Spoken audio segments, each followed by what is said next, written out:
Most people spend their entire lives working for money without ever understanding what money actually is. They think cash is freedom. They think debt is danger. They think the system is simple. Earn it, save it, borrow carefully, pay it back.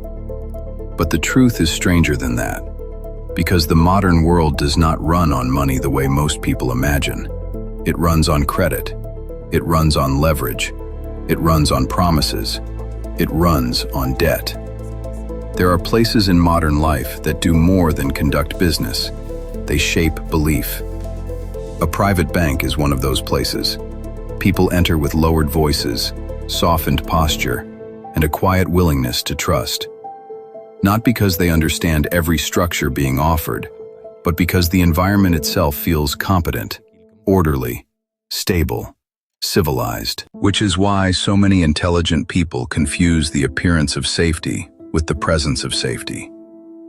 John and Betty are exactly the kind of people the financial system loves. High earners, predictable, disciplined, educated enough to be confident, busy enough not to study every mechanism beneath the offer. And today they are rewarded with what most ambitious couples interpret as proof: a 7-figure mortgage. Not just a loan, validation. This is how debt becomes invisible, not by hiding, by dressing itself as progress. The new kitchen, the better school district, the pool, the larger garage, the symbolic shift from renting to owning.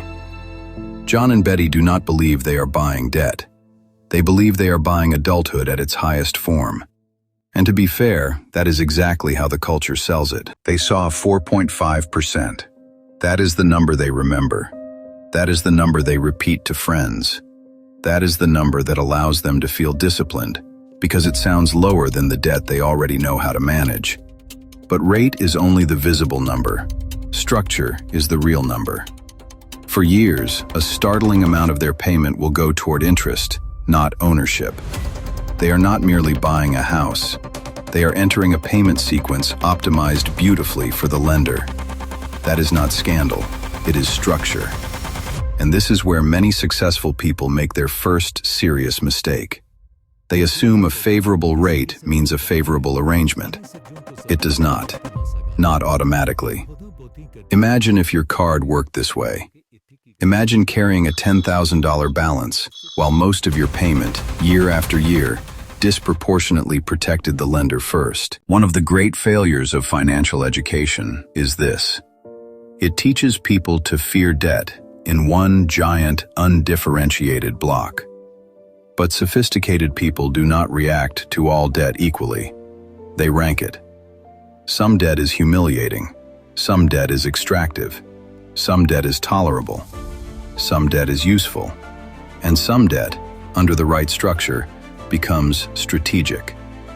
The mature question is not, is debt bad? The mature question is, what kind of debt is this? What does it control? What does it unlock? And who does it serve first? In a debt-based world, credit is not merely a score. It is a passport. It determines what structures are made available to you, which rates are offered, which terms soften, which opportunities are even visible. Now, remove the noise. No gimmicks, no fantasy, no hero worship. Just two doctors, same career, same income, same family spending pattern, same annual $200,000 cash flow. Only one variable changes: the system receiving the money. The average person sees debt as danger. The sophisticated person sees that badly structured debt is danger. Well-structured debt is access. The bank generally credits on remaining balance. The policy structure we're examining credits on account value. That sounds like a semantic distinction. It is not. Over decades, it becomes a life distinction. This is where the film stops being opinion and becomes architecture.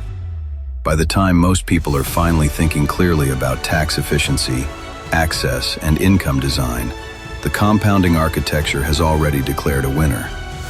Same profession, same effort, same lifestyle. different machine. At the highest levels, capital is rarely asked to do only one job. It is asked to secure, to grow, to create access, to improve tax treatment, to expand optionality. The affluent do not merely accumulate assets, they stack functions around them. This is where adulthood in finance begins. Not with panic, not with slogans, not with debt-free bumper sticker wisdom, with better questions. Money is not just cash, debt is not just danger, and wealth is not just income.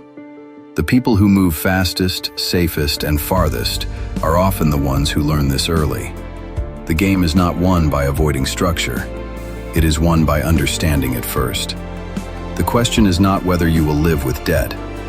The question is whether debt will use you, or you will use it.